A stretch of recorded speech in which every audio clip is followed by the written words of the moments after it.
Football മൈതാനത്തിന്റെ മിശിഹ സാക്ഷാൽ മെസ്സിയുടെ ടീമിനെയും തകർത്തെറിഞ്ഞുകൊണ്ട് ആ 19കാരൻ ലാമിൻ യമാൽ നേടിയ കിരീട നേട്ടമെന്നത് കേവലം ഒരു കായിക വിജയം മാത്രമല്ല, കേവലം ചില ഗോളുകളായിരുന്നില്ല.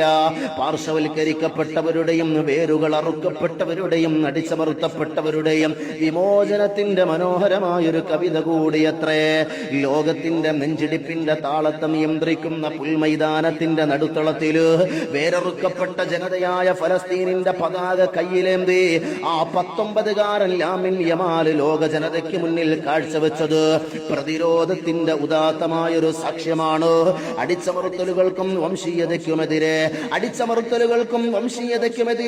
മഹ്മൂദ് ദർവിഷിനെ പോലെയുള്ള എഴുത്തുകാർ സാഹിത്യത്തിൽ പേന കൊണ്ട് ചെയ്ത അതേ ധീരമായ വിപ്ലവത്തെയാണ് ലാമിൻ യമാൽ തന്റെ കാൽപാദങ്ങൾ കൊണ്ട് അടയാളപ്പെടുത്തുന്നത്.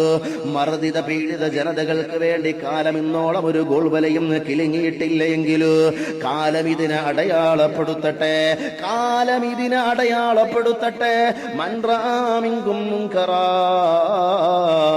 ഫൽയുഗയ്യിറുഹു ബിയദിഹി ഫഇല്ലം യസ്തതിഉ ഫബിലിസാനിഹി ഫഇല്ലം യസ്തതിഉ ഫബിഖൽബിഹി വദാലിക അദ്അഫുൽ ഈമാൻ.